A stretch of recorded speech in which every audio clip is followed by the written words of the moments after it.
tercurah. Sama-sama kita katakan, sukacita dalam Tuhan melimpah, kekuatan dari Tuhan tercurah atas kita. Sukacita dalam Tuhan melimpah, melimpah, kekuatan dari Tuhan tercurah atas kita, tercurah atas kita, tercurah atas kita. Terima kasih Tuhan buat sukacitamu bagi kami. Terima kasih Tuhan buat bangsa kami, buat negara kami. Aku minta kemurahan-Mu turun atas bangsa ini Tuhan. Engkau layak ditinggikan oleh bangsa ini, sebab Engkau satu-satunya juru selamat atas bangsa ini Tuhan. Engkau penebus oleh bangsa ini Tuhan. Darah-Mu cukup bagi bangsa ini. Oleh sebab itu kami mau meninggikan Engkau Raja di atas segalanya. Haleluya, terpujilah nama-Mu. Glory, glory, glory, glory. Haleluya, layak dipuji.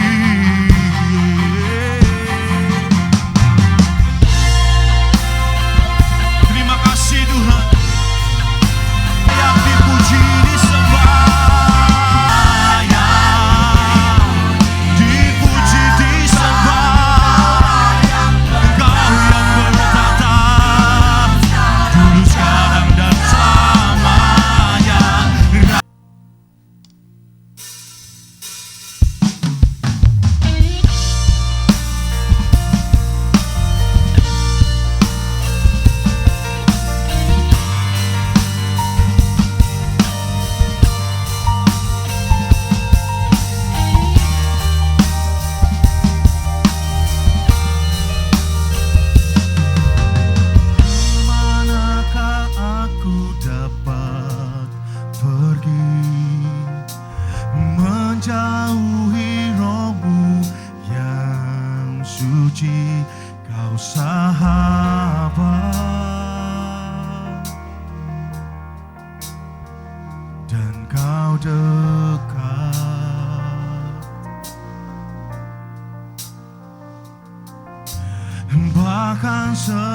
sungguh besar,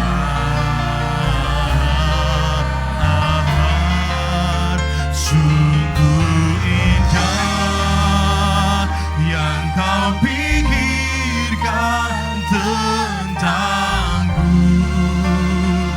tak terselami bagiku. Sungguh indah,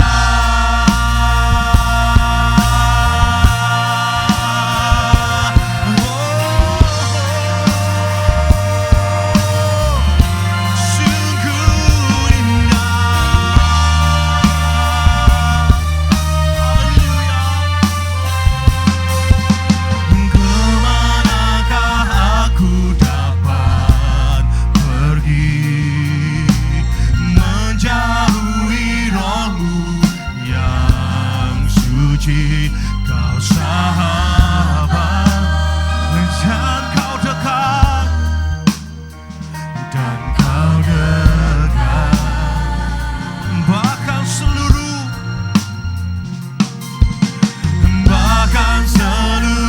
pengerti tak akan bisa membalas kesetiaanmu Tuhan.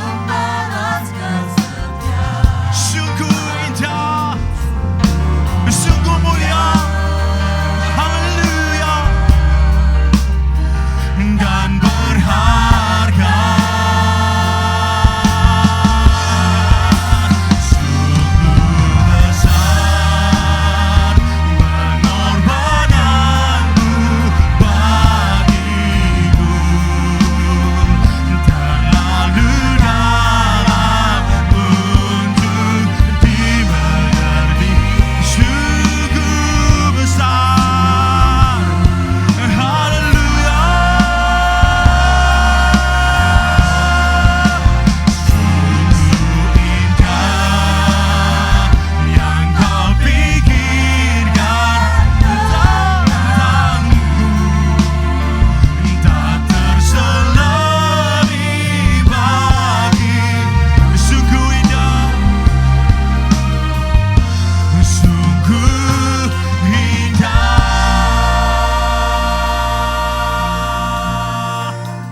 sungguh besar pengorbananmu bagiku, terlalu dalam untuk dimengerti. Sungguh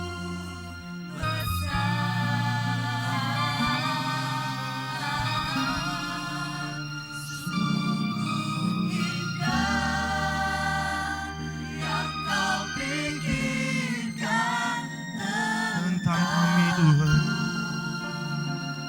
tak terselami bagiku.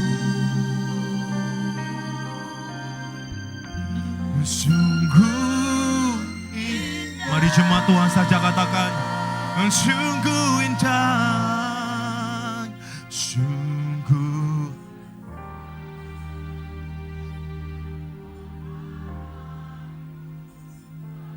Mari kita bangkit berdiri bersama-sama, Bapak Saudara. Kita mengangkat kedua tangan kita sama-sama.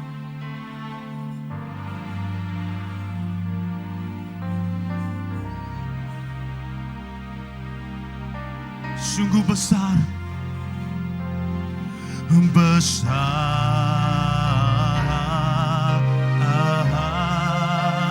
sungguh, sungguh indah.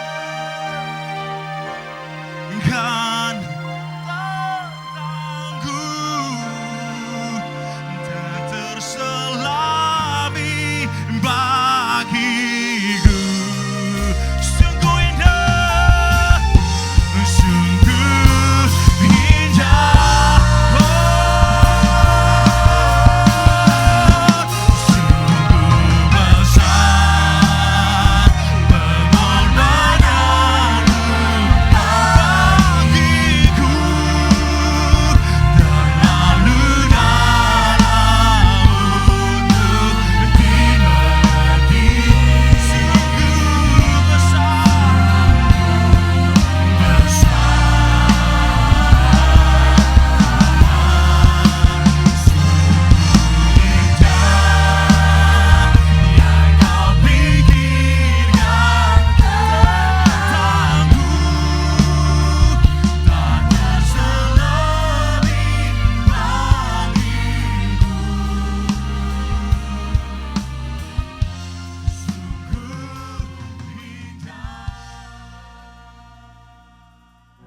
Shalom jemaat Sungai Yordan yang saya kasihi. Senang sekali bisa berjumpa dengan saudara dalam ibadah online pada hari ini. Hari ini saya akan berkhotbah dengan judul Recharge, diisi kembali. Kalau saudara punya HP, maka setelah saudara sering memakainya, pasti satu hari akan lowbat. Dan kalau lowbat, saudara harus recharge kembali supaya bateraimu bisa full lagi dan saudara bisa gunakan HP-mu kembali. Demikian juga dengan kehidupan kita. Saudara-saudaraku, setiap hari kita harus datang kepada Tuhan untuk di-recharge oleh Tuhan supaya kita punya kekuatan baru untuk bisa melanjutkan kehidupan kita, untuk bisa menghadapi peperangan dalam hidup kita, Goliat dalam kehidupan kita, dan kita bisa mengalahkan peperangan musuh-musuh kita sehingga bisa menang di dalam peperangan kita. Nah, saudara-saudaraku, ada dua alasan utama kenapa kita harus selalu di-recharge oleh Tuhan. Alasan yang pertama adalah karena sekarang ini kita sedang hidup dalam zona peperangan rohani. Apa itu peperangan rohani? Peperangan rohani itu menurut Efesus 6 ayat 12 adalah peperangan bukan melawan darah dan daging, bukan melawan manusia yang kelihatan, tetapi melawan pemerintah-pemerintah, melawan penguasa-penguasa, melawan penghulu-penghulu dunia yang gelap ini, dan melawan roh-roh jahat di udara. Jadi peperangan rohani itu adalah peperangan kita melawan iblis, melawan setan yang tidak kelihatan itu. Nah, kalau kita ini punya musuh yang kelihatan, lebih gampang kita menghadapinya. Tapi melawan musuh yang tidak kelihatan, itu saudaraku lebih sulit. Kenapa? Karena tidak jelas di mana dia berada. Tapi dia ada. Nah, setan seperti itu. Tidak jelas dia ada di mana, tapi dia ada. Dan dia ada di sekitar kita. Dan selalu ingin menghancurkan kita. Ingin melemahkan kita. Nah, ini peperangan rohani, saudara-saudaraku. Karena itu saya harap supaya semua kita harus waspada, siap sedia di dalam peperangan rohani ini. Ada seorang penginjil terkenal, dia namanya D.L. Moody. Dia berkata begini, saat aku pertama bertobat, itulah hari pertama aku mendaftarkan diri dalam angkatan perang sorgawi. Peperangan belum berakhir, peperangan baru saja dimulai. Kita perlu perhatikan baik-baik apa yang disampaikan oleh Moody ini. Kenapa? Karena ada banyak orang berpikir kalau dia sudah lahir baru, dia sudah bertobat, dia sudah dibaptis, maka dia sudah menang. Iblis sudah dikalahkan. Saudara, ini pandangan yang keliru. Sebenarnya waktu kita bertobat, kita dibaptis, maka sebenarnya itu adalah hari pertama kita mendaftarkan diri pada angkatan perang surgawi. Peperangan belum berakhir. Peperangan baru saja dimulai. Karena itu mari kita harus selalu waspada. Banyak orang Kristen tidak waspada dalam peperangan rohani ini. Tidak datang kepada Tuhan untuk di-recharge oleh Tuhan. Itulah sebabnya mereka kalah, mereka gagal, mereka hancur, mereka gugur dalam peperangan rohani ini.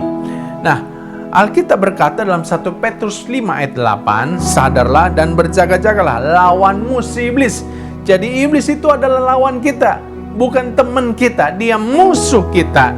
Dia berjalan keliling sama seperti singa yang mengaum-ngaum. Dan dia musuh yang aktif, dia berjalan keliling. Banyak orang berpikir iblis itu hanya ada di kuburan. Iblis itu hanya ada di tempat keramat. Dia pasif nunggu kita di situ. Kalau nanti kita datang, baru dia ganggu kita, dia akan mengalahkan kita. Keliru, saudaraku. Iblis itu bukan musuh yang pasif seperti itu. Dia memang ada di kuburan mungkin, dia mungkin ada di tempat keramat, tapi dia juga ada di mana-mana dan dia aktif ingin menghancurkan kita. Itulah sebabnya kita harus menghadapinya. Dan dia musuh yang mencari orang yang dapat ditelannya. Perhatikan kata itu, mencari orang, bukan orang-orang. Artinya apa? Dia senang sekali kalau orang itu seorang diri. Ada banyak orang Kristen suka seorang diri.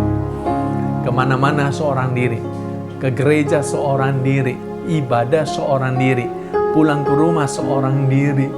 Dia doa seorang diri. Saudara-saudara, dia hadapi pergumulannya seorang diri. Dia sakit seorang diri. Dia mati seorang diri. Saudara, jangan seorang diri. Kita harus tertanam masuk di dalam komunitas. Komunitas kelompok sel itu paling bagus. Kalau kita tertanam dalam komunitas, maka saudara-saudara, setan tidak mudah mengalahkan kita. Kenapa? Karena ada teman kita yang mendukung kita. Ada teman kita yang mendoakan kita. Ada teman kita yang memberikan kekuatan ketika kita lemah. Jadi, waktu kita ada dalam komunitas, maka setan tidak mudah mengalahkan kita. Tapi kalau kita tidak tinggal dalam komunitas, kita seorang diri, tidak mau tertanam di kelompok sel, maka kita akan mudah sekali dikalahkan oleh setan. Jadi saudara, saya dorong saudara-saudara, ayo tertanam masuk dalam kelompok sel, dalam komunitas, supaya saudara bisa kuat menghadapi setan. Nah, pada zaman ini saudara-saudara, ada banyak orang yang gugur di dalam peperangan rohani. Nah, tahun yang lalu kita dikejutkan dengan ada 2 orang hebat yang dipakai Tuhan dengan luar biasa, tapi akhirnya mereka gugur, kalah dalam peperangan rohani. Yang pertama adalah Marty Sampson. Dia adalah worship leader dan pencipta lagu-lagu rohani dari gereja Hillsong di Sydney. Saudara-saudaraku, beberapa lagu ciptanya seperti Carry Me, King of Majesty, Oh Praise the Name, For Who You Are, Better Than Life. Dan ini orang hebat luar biasa dipakai Tuhan dalam pujian penyembahan. Tapi sayang sekali, pada awal Agustus tahun yang lalu, secara terbuka di media sosialnya, dia mengumumkan bahwa dia telah meninggalkan iman Kristen. Dia tinggalkan Tuhan. Nah, bulan sebelumnya ada seorang namanya Joshua Harris. Dia adalah pendeta gereja Covenant Life Church Amerika Serikat. Dia juga adalah seorang penulis buku bestseller, judulnya I Kiss Dating Goodbye. Ini bukunya terjual hampir 1 juta kopi. Dalam bukunya ini dia mengajarkan anak-anak muda untuk menjaga kekudusan pacarannya. Tapi sayang sekali, ternyata orang yang mengajarkan kekudusan pacaran, kekudusan pernikahan, dia sendiri bercerai dengan istrinya pada bulan Juli tahun yang lalu. Lalu 1 minggu kemudian, tanggal 26 Juli, juga di media sosialnya secara terbuka, dia mengumumkan dia meninggalkan iman Kristen. Saudara-saudaraku, Marty Sampson dan Joshua Harris ini contoh orang yang kalah di dalam peperangan rohani. Itulah sebabnya saya mau mendorong saudara-saudara, ayo kita harus serius, siap sedia, waspada, berjaga-jaga dalam masa peperangan rohani ini, supaya kita tidak kalah di dalam peperangan rohani. Kita harus selalu datang, di-recharge oleh Tuhan, diisi kembali oleh Tuhan, supaya kita punya kekuatan, kuasa, dan pengurapan baru untuk bisa selalu menang di dalam peperangan rohani ini. Haleluya. Nah, alasan kedua, kenapa kita harus di-recharge oleh Tuhan? Karena alasan burnout. Apa itu burnout? Burnout itu adalah istilah yang lazim dipakai di dunia kerja. Orang yang burnout itu adalah orang yang kehilangan semangat untuk bekerja lagi. Kenapa? Karena terlalu banyak pekerjaan, terlalu overdosis pekerjaan, lalu terlalu banyak tekanan-tekanan dalam pekerjaan, membuat dia jadi burnout. Dan biasanya orang yang burnout, mereka akan memilih, yang pertama mereka akan resign, mundur dari pekerjaannya, mundur dari bisnisnya, atau yang kedua mereka bunuh diri. Dan kasus-kasus orang bunuh diri karena burnout itu semakin banyak pada hari-hari ini. Nah, ternyata di dunia gereja juga terjadi burnout. Ada banyak orang yang mengalami burnout. Di dunia gereja orang mengalami burnout karena kelelahan yang berlebihan akibat overdosis dalam pelayanan. Kan seringkali banyak orang seperti itu tuh. Dia begitu tekun dalam pelayanan, dari terbit matahari nggak terbenam dia pelayanan, dari Senin sampai Senin dia pelayanan. Wah, saudara-saudaraku, akhirnya dia overdosis pelayanan, dia mengalami keletihan dalam pelayanan. Belum lagi karena dia mengalami stres akibat pelayanan. Kalau kita melayani itu banyak stresnya loh, saudara-saudaraku ya. Kita sudah melayani dengan sungguh-sungguh, kita sudah melayani dengan tulus. Ada gosip, ada orang memfitnah, ada orang menjelekkan kita. Wah, ini stres luar biasa loh, saudara, dalam pelayanan. Karena itu saudara harus menghargai orang-orang yang melayani dengan sungguh-sungguh. Kenapa? Karena sebenarnya ada banyak tekanan-tekanan. Kalau mereka bisa tetap ada sebagaimana ada hari ini, itu karena kekuatan Tuhan atas mereka. Nah, saudaraku, stres juga bisa kita alami karena pergumulan-pergumulan kehidupan. Nah, hari-hari ini pada masa pandemi COVID-19 ini banyak orang sedang mengalami stres ya. Apalagi kita sedang berada di ambang pintu resesi ekonomi. Semakin banyak orang sedang stres, ketar-ketir, saudara-saudara. Ya, mereka stres karena masalah ekonomi, mungkin karena mereka di PHK, mungkin karena bisnisnya melambat atau bisnisnya terancam tutup ya. Mereka stres mungkin karena masalah kesehatan, mungkin mereka positif kena COVID-19 atau mereka PDP, ODP, COVID-19 ya. Atau juga mungkin karena mengalami krisis kesehatan, mengalami krisis keuangan, akibatnya juga kemudian terjadi masalah dalam keluarga. Saudara-saudaraku, ribut suami dan istri, anak orang tua. Wah, ini membuat banyak stres terjadi di dalam kehidupan kita. Nah, banyak orang karena stres-stres seperti ini akhirnya menjadi burnout. Saudara-saudaraku, burnout juga bisa terjadi karena kejenuhan. Dan kita jenuh karena rutinitas pelayanan, rutinitas ibadah. Karena itu hati-hati, saudaraku. Kalau saudara melayani hanya karena sebuah rutinitas, hanya untuk sebuah jadwal, hati-hati loh saudara. Saudara bisa mengalami burnout. Ibadah juga, jangan sampai kita ibadah ini karena rutinitas. Ya karena hari Minggu harus ibadah, ya karena COVID-19 ya kita ibadah online lah. Jadi saudaraku, orang kalau ibadah itu karena rutinitas lama-lama juga dia akan burnout. Nah, harusnya kita ini melayani, kita ini ibadah bukan karena sebuah rutinitas, tapi karena kita mengasihi Tuhan. Ada panggilan dalam hati kita untuk datang kepada Tuhan. Nah, kalau kita melakukannya seperti itu, maka pasti kita tidak pernah akan mengalami burnout di dalam hidup kita. Nah, saudara-saudaraku, orang kalau mengalami burnout secara rohani, maka biasanya juga dua hal akan terjadi. Mereka akan resign dari pelayanan, resign dari gereja, resign dari kegiatan-kegiatan rohani, atau yang kedua, mereka bunuh diri. Dan kasus-kasus bunuh diri karena burnout dari gereja juga ada loh saudara-saudaraku ya. Ada seorang namanya Pete Wilson. Dia founder, dia juga gembala gereja Crosspoint Church, gereja yang pertumbuhannya tercepat di Nashville, Tennessee, Amerika Serikat. Dia juga penulis buku bestseller Plan B. Tapi pada tahun 2016, tanggal 13 September, dia mengundurkan diri dari jabatannya sebagai gembala. Alasannya karena burnout. Juga ada seorang namanya Jared Wilson. Kejadian ini terjadi pada tahun yang lalu. Saudara, dia adalah pendeta gereja Harvest Christian Fellowship, California, Amerika Serikat. Dia juga adalah seorang pendiri dan konsultan Anthem of Hope, yaitu sebuah lembaga pelayanan untuk orang-orang yang mengalami depresi. Tapi saudaraku, tahun yang lalu, tanggal 9 September, Jared Wilson ini dalam usia 30 tahun melakukan bunuh diri. Ya, menyedihkan sekali. Sengaja saya kasih contoh hamba-hamba Tuhan, bukan untuk menjelekkan hamba Tuhan, bukan. Tapi saya ambil contoh ini untuk mengingatkan kepada kita, hamba Tuhan saja bisa burn out. Apalagi kita jemaat biasa atau aktivis relawan biasa. Kita juga bisa burn out. Karena itu kita perlu datang kepada Tuhan. Bagaimana supaya kita tidak burn out? Bagaimana supaya kita bisa menang di dalam peperangan rohani?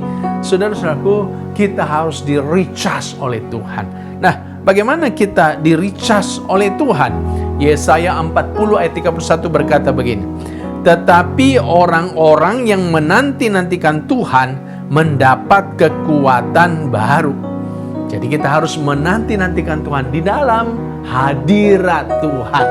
Disitulah kita menantikan Tuhan. Dan waktu kita menantikan Tuhan dalam hadirat Tuhan, dalam doa kita, dalam penyembahan kita, waktu kita saat teduh seorang diri bersama dengan Tuhan, saat itulah Tuhan memberikan kekuatan baru kepada kita.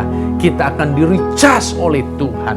Sehingga kita seumpama Raja Wali yang naik terbang dengan kekuatan sayapnya. Berlari dan tidak menjadi lesu, berjalan dan tidak menjadi lelah. Alkitab mengambil contoh burung Raja Wali.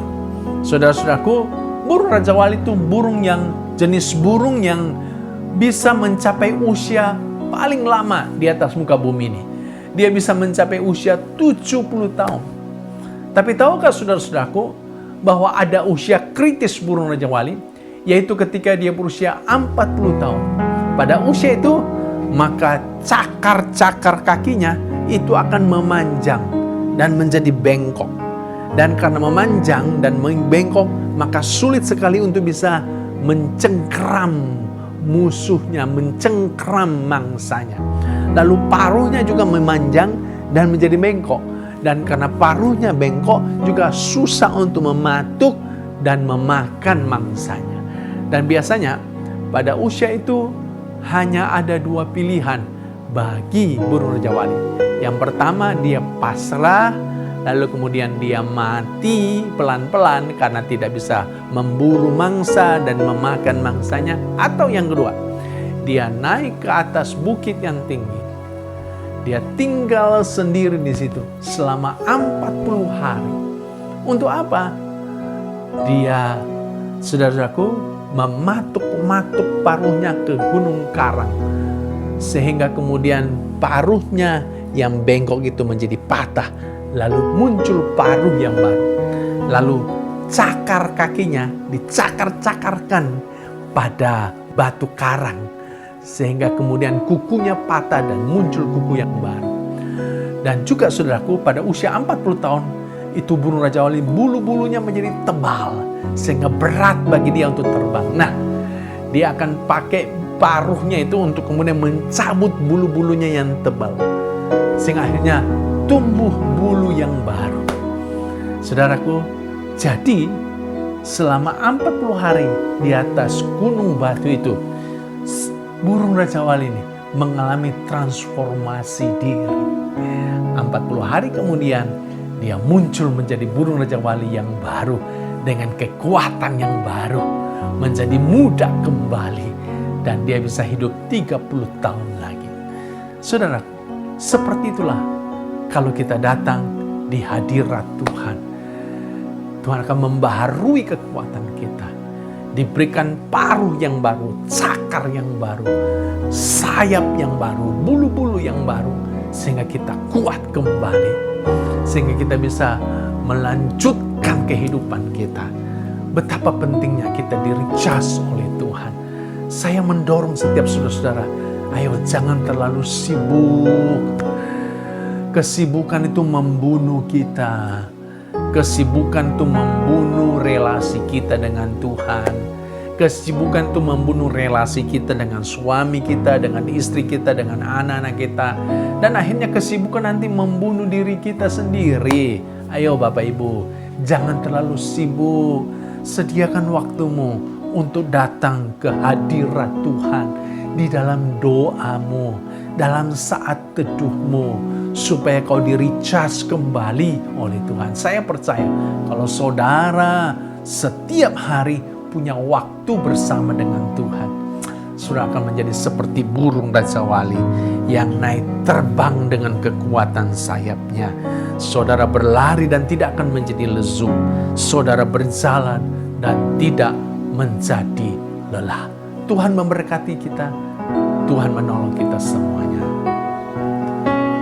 Seperti rusa rindu sungaimu, jiwaku rindu Engkau.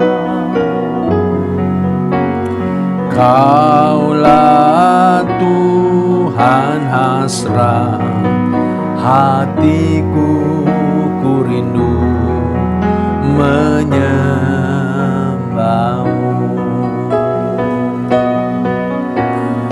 Engkau kekuatan dan perisaiku, kepadamu rohku berserah. Kaulah Tuhan hasrat hatiku, ku rindu menyembahmu. Yesus, Yesus, Kau berarti bagiku. Oh, Yesus, Yesus, Kau segalanya bagiku. Saudara-saudara kekasih, mungkin hari ini saudara sedang mengalami burnout. Kau sedang letih, kau sedang lesu, berbeban berat karena overdosis pekerjaan, overdosis pelayanan, karena tekanan-tekanan hidupmu. Kau sedang begitu lemah. Mari datang kepada Tuhan. Berita baiknya adalah Tuhan tidak pernah menutup tangannya buat kita. Tuhan selalu membuka tangannya buat kita anak-anaknya. Mungkin hari ini saudara hampir kalah dalam peperangan rohani. Saudara sadar, saudara telah jatuh di dalam dosa. Iblis telah mencengkram engkau. Saudara telah diikat dengan kebiasaan-kebiasaan yang buruk. Ayo, datang kepada Tuhan. Biar Tuhan recharge engkau kembali. Sehingga kau bisa punya kekuatan untuk bisa mengalahkan dosa, mengalahkan setan, mengalahkan jebakan-jebakan iblis. Mari datang kepada Tuhan. Taruh kedua tanganmu di dadamu. Yesus, Yesus, Kau berarti bagiku. Oh Yesus, Yesus, Kau segalanya bagiku. Sekali lagi katakan Yesus, Yesus, Yesus, Kau berarti bagiku. Oh Yesus, Yesus, Kau segalanya bagiku. Kau segalanya bagiku. Kau segalanya bagiku. Hamba berdoa bagi umat-Mu ya Tuhan, yang sedang mengikuti ibadah ini di rumah mereka masing-masing. Tuhan menjamah dan melawat mereka. Biar Tuhan baharui mereka kembali, isi mereka kembali, supaya mereka seperti burung Raja Wali yang bisa naik terbang dengan kekuatan sayapnya Mereka berlari dan tidak menjadi lelah.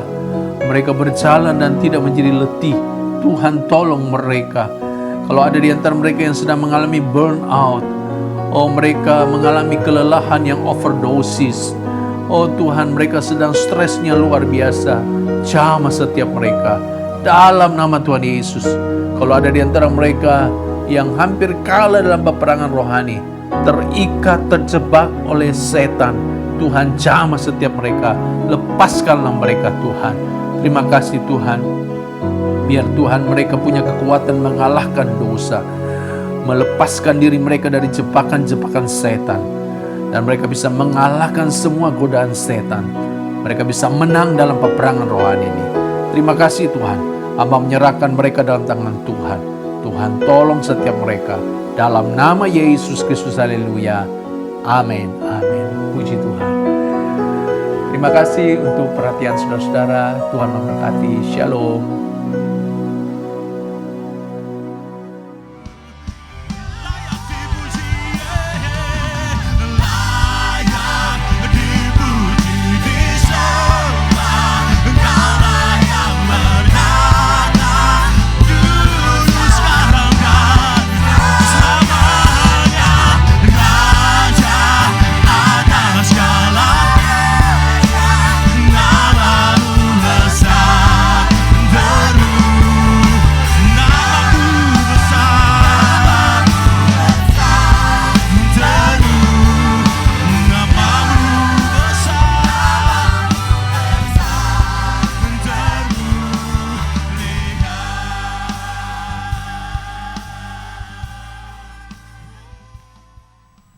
Jemaat yang dikasihi oleh Tuhan,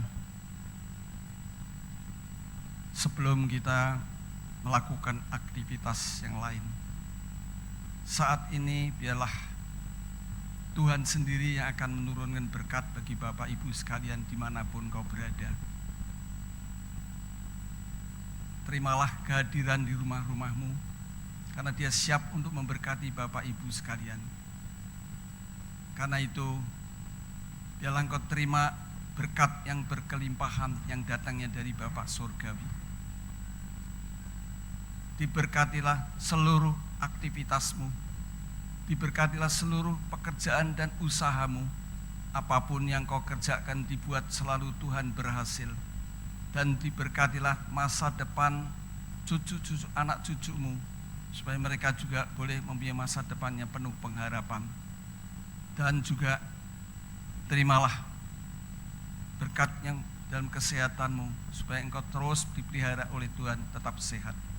Dan terimalah cinta kasih Kristus yang tidak berkesudahan dan sejati. Dan terimalah percikan darah Yesus, karena darah Yesus berkuasa untuk melindungi setiap orang yang percaya dari penularan virus corona dimanapun engkau berada.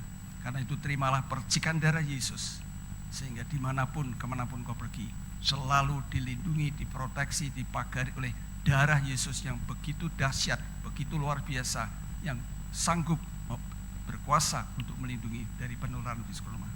Terimalah persekutuan dari Roh Kudus yang memberikan kekuatan, damai, sejahtera, dan sukacita mulai hari ini sampai selama-lamanya. Mari kita sama-sama katakan amin.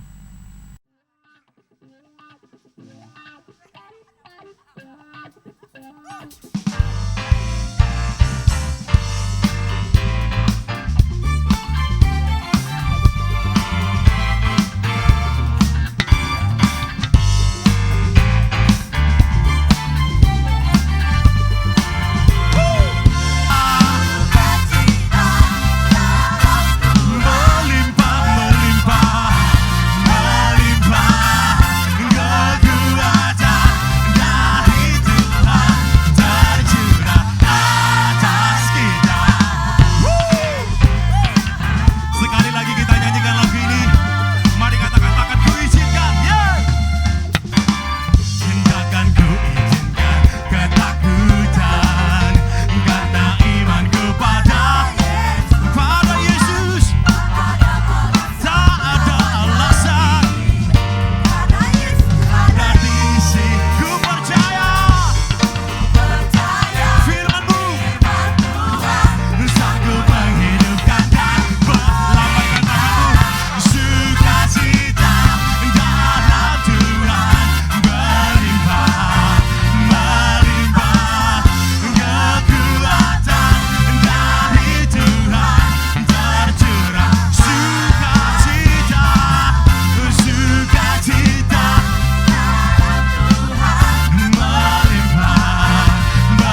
Sama-sama kita katakan, sukacita dalam Tuhan.